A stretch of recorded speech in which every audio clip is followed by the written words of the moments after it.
হরিশপুর নামক এক গ্রামে সুজয় ও বিজয় নামে দুই ভাই বসবাস করে। সুজয়ের বউয়ের নাম রীনা এবং বিজয়ের বউয়ের নাম দীপা। দীপার গায়ের রং কালো। গ্রামের সবাই তাকে একটু এড়িয়েই চলে। কই গো, শুনছো? গিন্নি, আমি কাজে বেরোলাম। আচ্ছা, সাবধানে যেও। হ্যাঁ, বেশ। তারপর বিজয় কাজে বের হয়ে পড়ল। সে গ্রামের নরেনবাবুর জমিতে আগাছা পরিষ্কার করে। নরেনবাবু বিজয়কে জন হিসেবে কাজ করায়। অন্যদিকে সুজয় সবজির ব্যবসা করে।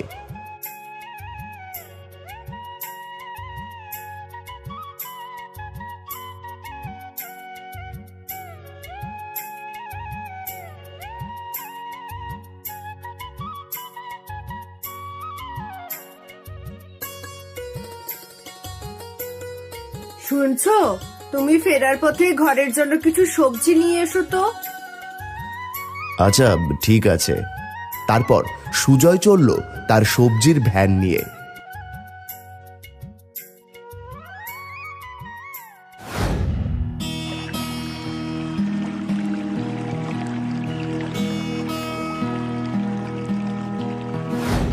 এ মা, রান্নাঘরে তো আলু নেই। আলু সিদ্ধ আর ভাত রাঁধবো ভাবলাম। যাই, দিদির থেকে দুটো আলু নিয়ে আসি। তারপর দীপা রীনার ঘরে গেল দুটো আলু চাওয়ার জন্য। বিজয় সুজয় দুই ভাই হলেও তারা দুজনে এক উঠোনেই আলাদা আলাদা বাড়ি করে আলাদা খায়। দিদি, ও দিদি, শুনছো? কি হলো রে? আমায় দুটো আলু দেবে গো। না না, আমার ঘরে আলু নেই। আর তুই তোর এই চেহারা নিয়ে আমার ঘরের ধারের সামনে আসবি না, যা তো। এভাবে বলছো কেন দিদি? গ্রামের কোনো লোকই তোকে তোর চেহারার জন্য সহ্য করতে পারে না। আর এই সব এসে জুটেছে যা তো আমার কপালে। তারপর দীপা মন খারাপ করে তার ঘরে ফিরে গেল।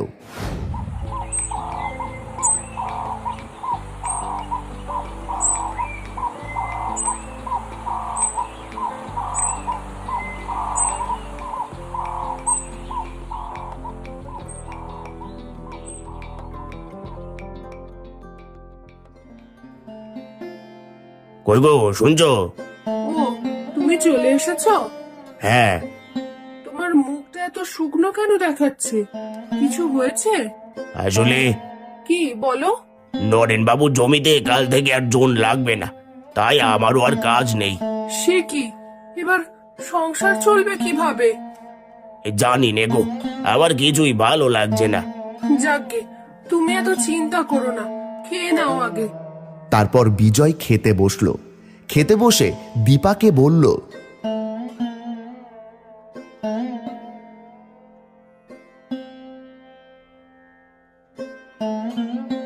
জানো তো গিন্নি, তোমার হাতে জাদু আছে। চালে ডালের এই খিচুড়িটা যেন একেবারে অমৃত। কি যে বলো! সত্যি তো, তোমার হাতের রান্না যে খাবে সেই বলবে। তাই? আচ্ছা, তবে যদি আমি একটা হোটেল দিই কেমন হবে গো? সে তো অনেক ভালো ব্যাপার, কিন্তু অনেক টাকারও তো প্রয়োজন। হ্যাঁ, টাকার তো প্রয়োজন বটেই, তবে তুমি চিন্তা করো না, আমি একটা ঠিক ব্যবস্থা করব।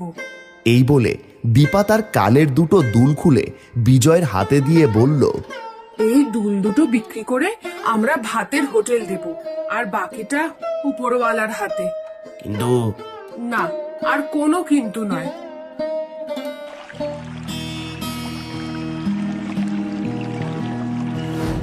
যেমন ভাবা তেমন কাজ। পরের দিন বিজয় গ্রামের একটি মোড়ে তাদের ভাতের হোটেল তৈরি করতে থাকলো। আর দীপা সেই হোটেলেই রান্না করা শুরু করলো। আমাদের হোটেলটা চলবে তো গো? নিশ্চয়ই চলবে। তারপর বিজয় গ্রামের সকলকে ডেকে ডেকে তার হোটেলে খাওয়ার জন্য বলল, এই সবাই এসে খেয়ে যাও, আমাদের হোটেল ভালো ভালো বাঙালি খাবার পাবে।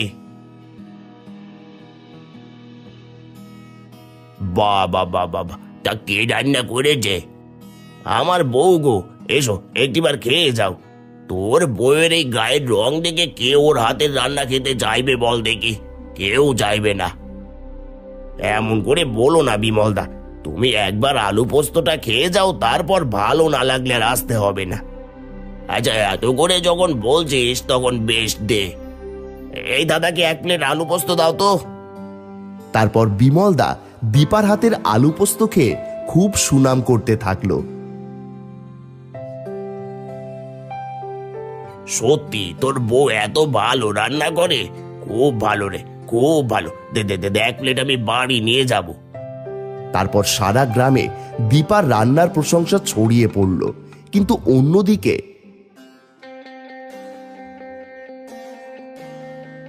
কই গো, শুনছো তুমি? কেন, কি হলো আবার? কোনো খবর রাখো না নাকি? ওদিকে তোমার ভাইয়ের বউ ভাতের হোটেল খুলেছে। হোটেল? হোটেল? কিসের হোটেল? ভাত তরকারি সবকিছু পাওয়া যায় সেখানে। সে নাকি নিজে রান্নাও করে। সারা গ্রামের লোকে তো এখন তার রান্নার প্রশংসায় পঞ্চমুখ।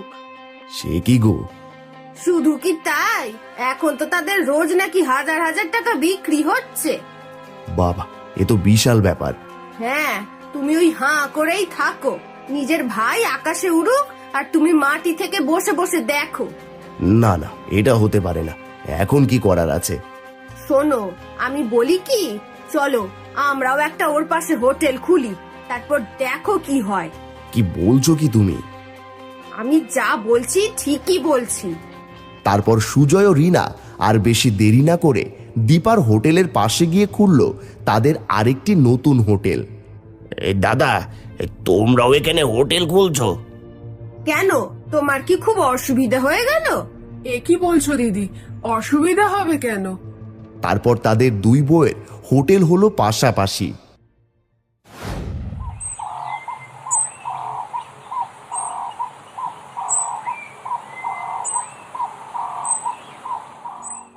শোনো, লোককে ওই দীপার রান্নার বদনাম করে সবাইকে আমার হোটেলে নিয়ে আসবে, যে করে হোক। আচ্ছা, সে তুমি চিন্তা করো না। তারপর সুজয় সবাইকে বলতে থাকলো, এই সবাই আমার হোটেলে খেয়ে যাও, সুন্দরী বউ আমার, তার হাতের রান্নার জাদু আছে। ঠিক এমন সময় নরেন বাবুকে দেখতে পেয়ে কাছে গিয়ে সুজয় বলল, নরেন বাবু, ভুলে ওই দীপার হোটেলে যাবেন না। কালো মানুষের হাতের রান্না খেতে পারবেন না। ছি ছি ছি, আপনি আসুন আমার হোটেলে খেয়ে দেখবেন কি ভালো রান্না। তা ঠিকই বলেছিস, কালো মানুষের হাতের রান্না আমার খেতে ইচ্ছে করে না। কই চল, তোর হোটেলেই যাই।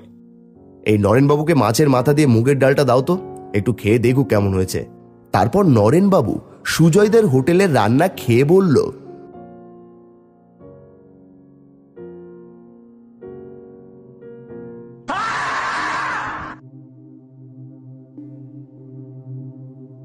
ছি ছি ছি ছি, এ কি রান্না করেছিস? এ তো মুখেই দেওয়া যাচ্ছে না। ছি, একটা টাকাও আমি তোকে দেব না। আরে শুনুন।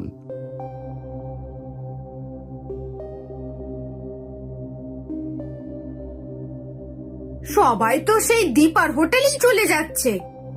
তুমি কি রান্না করেছো বলো তো, যে মানুষ খেতেই আসছে না? একেবারে বদনাম হয়ে গেল, আর কেউ আসবে না আমাদের হোটেলে। এভাবে নয়, অন্য বুদ্ধি করতে হবে। অন্য কি বুদ্ধি? তারপর রিনা সুজয়ের কানে কানে কি একটা বলল। ঠিক, এটা তুমি বেশ ভালো বলেছ, আমি দেখছি।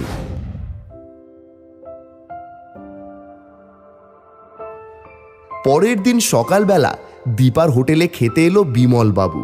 কই রে, দে 1 প্লেট ভাত দে। তারপর দীপা বিমলদাকে খেতে দিল। খেতে বসে,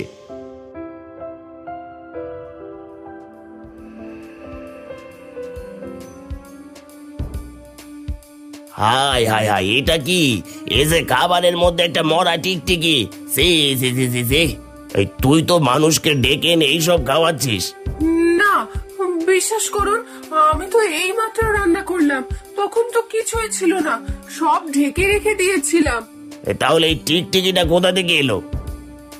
ওদিকে সুজয় তার বউকে বলতে লাগলো, রিনা, তোমার বুদ্ধিটা কিন্তু কাজে লেগেছে ভালোই। ভাগ্যিস আমি গিয়ে ওই মরা টিকটিকিটা ওর খাবারের মধ্যে ফেলে দিয়েছিলাম। বুদ্ধিটা কার দেখতে হবে তো। নাও নাও, এই সুযোগ, গ্রামের সবাইকে রটিয়ে দাও।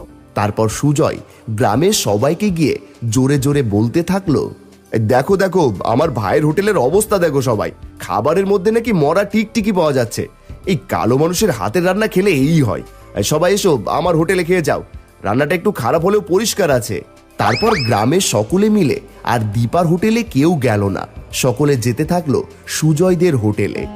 ছি দীপা, আমি স্বপ্নেও ভাবিনি তুমি এত অসাবধানতা অবলম্বন করে রান্না করো। তুমি অন্তত আমাকে অবিশ্বাস করো না। সবাই ঠিকই বলে। এই যাও, আমার চোখের সামনে থেকে এক্ষুনি তুমি চলে যাও, পুরো গ্রামে বদনাম করে দিলে তুমি। তারপর দীপা মনের দুঃখে কাঁদতে কাঁদতে চলে গেল একটি নদীর পাড়ে। কেউ আমাকে বিশ্বাস করছে না। আমি এভাবে খাবারের মধ্যে ইচ্ছা করে।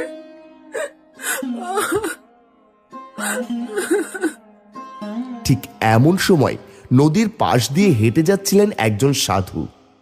এই কার যেন কান্নার গলা শুনতে পাচ্ছি। সাধু তাকিয়ে দেখলেন দীপা নদীর ধারে একটি গাছতলায় বসে বসে কান্না করছে। কি রে মা, তুই কাঁদছিস কেন? তোর কি হয়েছে? সাধু বাবা, কে আপনি? আমার প্রণাম নেবেন। আমি এক সাধু। এই পথ দিয়ে যেতে যেতে তোর কান্নার গলা শুনলাম, তাই জিজ্ঞেস করছি। তারপর দীপা সব ঘটনা খুলে বলল সাধু বাবাকে।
শোন, আমি এটা জানি তুই ইচ্ছে করে করিসনি, কেউ তোর ক্ষতি চাইছে। আমার ক্ষতি? কিন্তু কে চাইবে? তোর স্বামীর দাদার বউ, আর তোর বুদ্ধিতেই তার স্বামী এমনটা করেছে তার সাথে। দিদি, দিদি এ কাজ করতে পারলো? তুই চিন্তা করিস না, তুই ফিরে যা, ওদেরও পতন আসবে। কেউ কারো ক্ষতি করে কখনো ভালো থাকতে পারে না, তুই ফিরে যা।